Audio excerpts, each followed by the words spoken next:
Assalamu alaikum, my dear students. Hope you all are fine. My heartiest welcome to you all. Today we are going to discuss some of the important questions of strength of material. So let's start with the first question. First question says the creep of a material is the property indicated by. Is it a time dependent? Does it depend on the material properties? Is it a shortening caused by the shrinkage of a member? Or is it a decrease in the volume of a material affected by the weather condition? So let me tell you what creep is. Creep एक time dependent deformation है. वो क्या है? Creep time dependent है. पहला ही important point है कि ये एक टाइम डिपेंडेंट डिफॉर्मेशन है and that's caused due to dead load. ये एक और क्वेश्चन बनता है यहाँ पे. Creep it's cause due to the dead load. तो यहाँ पे है पहला ऑप्शन पड़ता है time dependent strain of a material. पहला ही ऑप्शन करेक्ट है. Is it a elongation due to the change in the material property? ऐसा तो हमने कोई कुछ पढ़ा ही नहीं है. Shortening cause by the shrinkage of a member, ये भी नहीं है. And the decrease in the volume of a material affected by the weather condition, ये भी नहीं है. ओके तो अब हम दूसरा क्वेश्चन सॉल्व करते हैं. Consider the following silent points in the stress strain curve of a mild steel. हम क्या बनाते हैं? हम स्ट्रेस स्ट्रेन कर्व बनाते हैं. Stress strain curve for a mild steel. तो स्ट्रेस स्ट्रेन कर्व लीनियर होती है किस लिमिट तक? प्रोपोर्शनैलिटी लिमिट तक. तो पहला ही पॉइंट हमारे पास कौन सा आता है? प्रोपोर्शनैलिटी लिमिट का. ठीक है, ये पहला पॉइंट हमारे पास बनता है. फिर उसके बाद कौन सा आता है? उसके बाद इलास्टिक लिमिट आता है. कौन सा लिमिट आता है? Elastic limit. फिर उसके बाद आता है यहाँ पे अपर यील्ड पॉइंट. अपर यील्ड पॉइंट. फिर उसके बाद कौन सा आता है? Lower yield point. उसके बाद जो होता है उसके बाद ग्राफ कांस्टेंट चलता है. That means with increase in strain there is no increase in the stress. तो उस रीजन को हम क्या कहते हैं? उस रीजन को हम बोलते हैं यील्ड प्लेट्यू. ठीक है, यील्ड प्लेट्यू के बाद क्या आता है? उसके बाद अल्टीमेट पॉइंट आता है और लास्ट में जो है वो ब्रेकिंग पॉइंट आता है. ओके तो हमारे पास पहला कौन सा है? Proportionality limit. तो बाकी ऑप्शंस में क्या है? 1, तो ये तो कैंसिल हो जाएंगे. तो 4 ऑप्शन इसमें भी है, इसमें भी है. 1 तो इसमें भी है, इसमें भी है. तो यील्ड पॉइंट हमारे पास सेकेंड होगा. तो उसके बाद कौन सा है हमारे पास? 2 एंड 3 दिया गया है. 2 कौन सा है? Breaking point. क्या यील्ड पॉइंट के बाद ब्रेकिंग पॉइंट आता है? नहीं. उसके बाद कौन सा आता है? यील्ड प्लेट्यू वाला पॉइंट आता है. तो इसका मतलब ए बी कैंसिल हो जाता है. तो सी ऑप्शन इज करेक्ट. ये हम क्वेश्चन सॉल्व करते हैं बाय द कैंसिलेशन टेक्निक. तो हमारे पास सी ऑप्शन करेक्ट है. तो यहाँ पे देखो क्या यहाँ पे 3 यील्ड प्लेट्यू आता है. उसके बाद कौन सा आता है? 5 अल्टीमेट पॉइंट आता है. यस उसके बाद अल्टीमेट पॉइंट आता है और लास्ट में क्या आता है? ब्रेकिंग पॉइंट आता है. ओके अब हम थर्ड क्वेश्चन सॉल्व करते हैं. G is the modulus of rigidity, is the modulus of elasticity. और हमारे पास म्यू क्या है? Poisson's ratio. तो हमारे पास फॉर्मूलाज याद करनी है. 2 फॉर्मूलाज है. 2g into 1 plus mu and E is equal to thrice K into 1 minus 2 mu. तो यहाँ पे जो G है वो क्या है हमारे पास? Modulus of rigidity. Modulus of rigidity rigidity. और यहाँ पे जो K है वो क्या है? वो है बल्क मॉडुलस,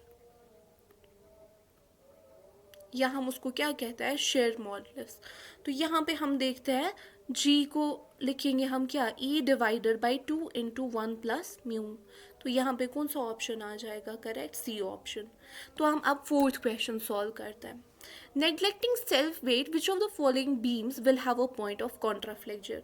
तो याद रखना हमेशा जो सिंपली सपोर्टेड है, सिंपली सपोर्टेड बीम और जो हमारे पास कैंटिलीवर बीम होता है,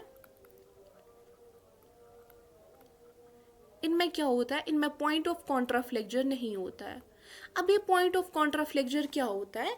पॉइंट ऑफ कॉन्ट्राफ्लेक्चर वो पॉइंट है जहाँ पे बेंडिंग मोमेंट डायग्राम चेंज करती है sign from positive to negative. ठीक है, जहाँ पे बेंडिंग मोमेंट चेंज करती है sign from positive to negative या वाइस वर्सा. तो उसको हम बोलेंगे पॉइंट ऑफ कॉन्ट्राफ्लेक्चर। तो यहाँ पे देखो ऑप्शंस पड़ता है, सिंपली सपोर्टेड में तो मैंने पहले ही बोला इसमें नहीं आएगा हमें पॉइंट ऑफ कॉन्ट्राफ्लेक्चर। अब है overhang beam with loading only over the supporter and not over the overhang. ठीक है, याद रखना, अगर ओवरहैंग बीम है हमारे पास और उसमें लोडिंग पूरे पे है,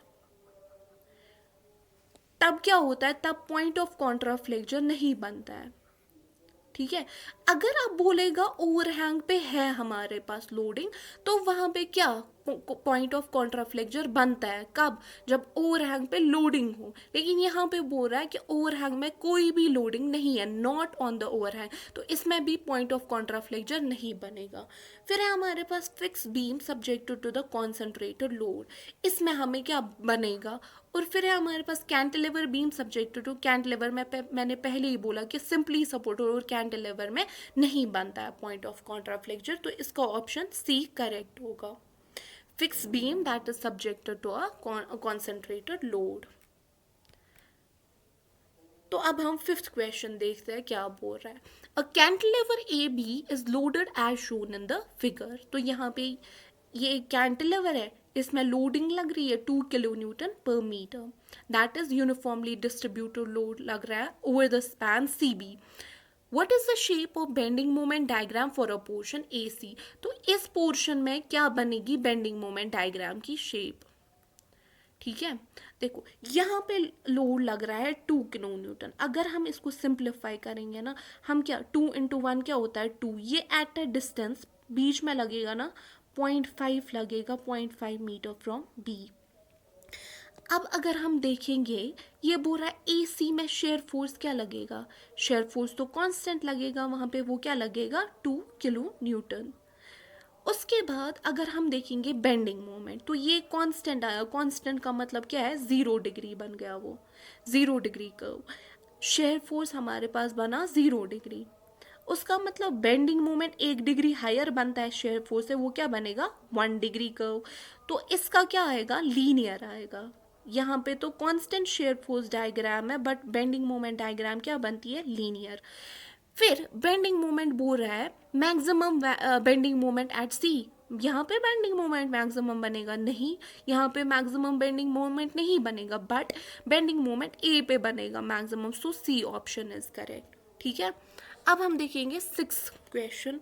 for the state of a stress shown in the figure below, normal stress acting on the plane of maximum shear stress is.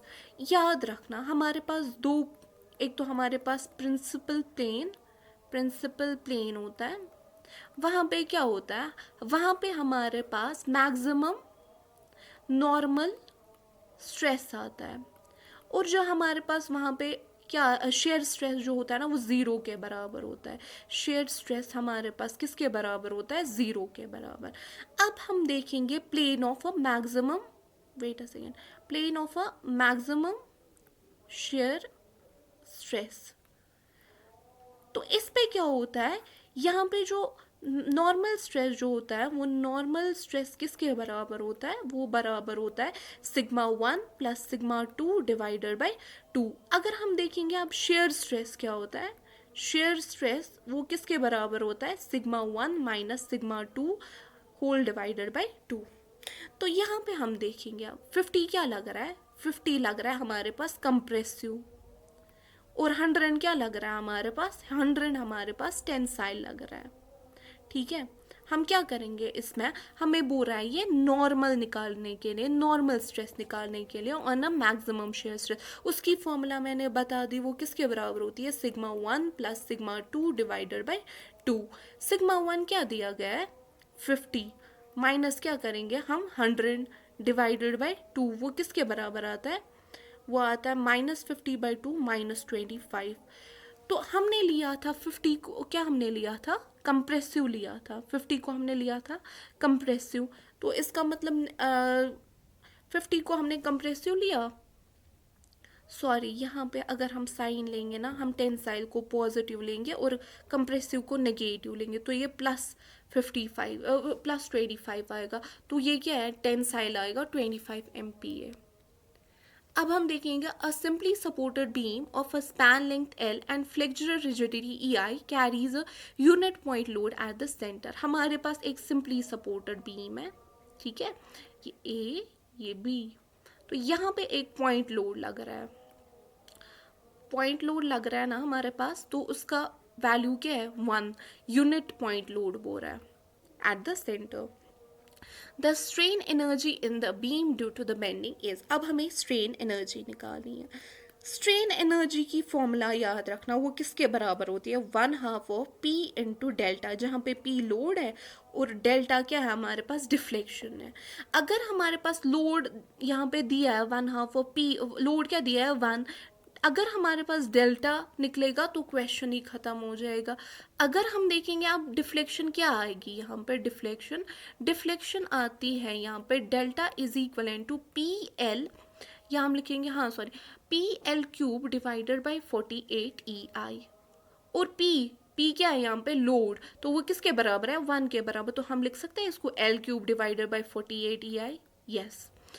तो अब हमारे पास फाइनली हमें स्ट्रेन एनर्जी निकालनी है, वो किसके बराबर है 1/2 of 1 into L cube divided by 48 E I. इसको हम लिखेंगे equal to L cube divided by 48 into 2 is equal to 96 E I. हमारे पास कोई ऑप्शन है, yes C option is correct. Okay, I hope you are getting. तो उसके बाद हम देखेंगे 8th question. Consider the following statement when a beam of a square cross section is used with a diagonal in a vertical position. ये हमारे पास क्या दिया है, बीम एक स्क्वायर क्रॉस सेक्शन का दिया है, तो इसने बोला कि डायगोनल क्या है हमारे पास वर्टिकल है.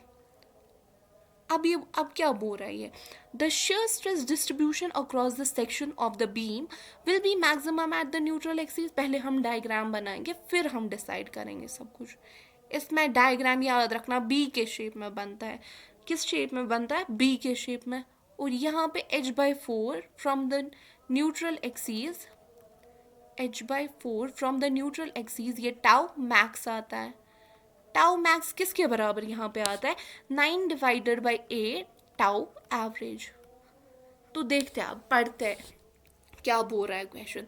The shear stress distribution across the section of the beam will be maximum at the neutral axis. नहीं, न्यूट्रल एक्सीज से कुछ डिस्टेंस पे, वो h/4 डिस्टेंस पे टाउ मैक्स आता है, वो किसके बराबर आता है 9/8 टाउ एवरेज. तो ये गलत है हमारे पास. The shear stress distribution across the section of the beam will be 0 at both top and bottom, ये करेक्ट है. And the maximum shear stress doesn't occur at the neutral axis, ये भी करेक्ट है.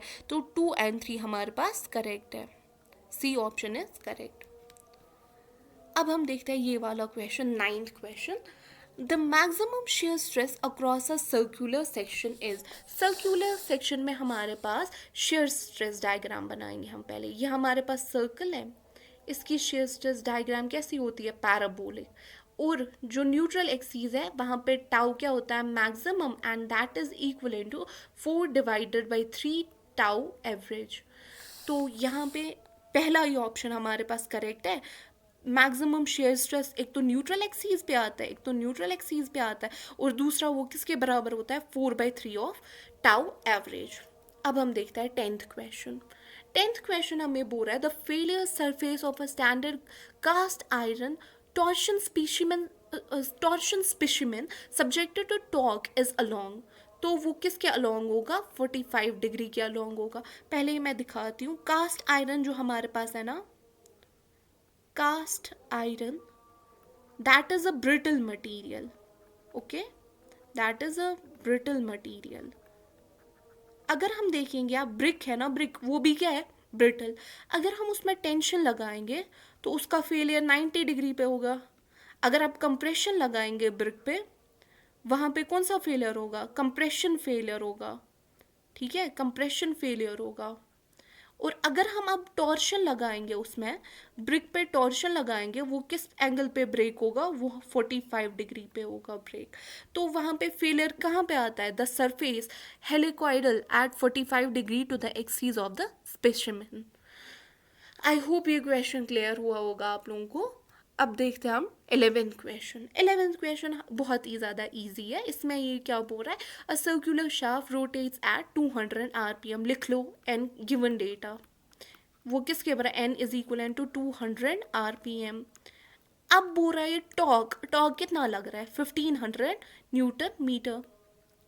ये बोल रहा है हमें पावर निकालने के लिए, ये तो कुछ क्वेश्चन ही नहीं है। पावर किसके बराबर आता है 2π/nt डिवाइडेड बाई 60। वो किसके बराबर आता है 2 × n कितना है 200 × 1500 डिवाइडेड बाई 60। तो ये किसके बराबर आता है, ये 10π किलो वाट के बराबर आता है। ये पावर है ना, ये याद रखना, ये किलो वाट में होता है यहाँ पे। तो कौन सा ऑप्शन करेक्ट है, ए ऑप्शन करेक्ट आ रहा है इसका। अब देखेंगे हम 12 और ये हमारा लास्ट क्वेश्चन है। इसमें वो रहा है मैच लिस्ट 1 और लिस्ट सेकेंड को मैच करने के लिए। लिस्ट 1 में हमें सेक्शंस दिए गए हैं और लिस्ट सेकेंड में हमें शेप ऑफ द कोर्स दिया है। To ensure the no tension, no tension किस में होगा, कर्न में, ठीक है। And select the correct answer. अगर हम रेक्टेंगुलर के लिए देखते हैं ना, कर्न किस शेप का बनता है, रोम्बस शेप का, तो 3 ऑप्शन करेक्ट है इसके लिए। आई सेक्शन के लिए भी रोम्बस ही बनता है, होलो सर्कुलर सेक्शन के लिए सर्कल बनता है और स्क्वायर के लिए सर्कल ही बनता है, ठीक है। तो अगर हमारे पास सर्कुलर सेक्शन होगा ना, उसके लिए भी सर्कल ही बनता है। ये ना आप लोग प्लीज़ नोट डाउन करके रखिएगा पॉइंट, और इन कर्न्स का वैल्यू भी लिख के रखिएगा प्लीज़, वो भी इंपॉर्टेंट क्वेश्चन एक बनता है। तो 3315 B option is correct. This is all from my side. If you people like, so please hit the like button. Thank you so much for your support.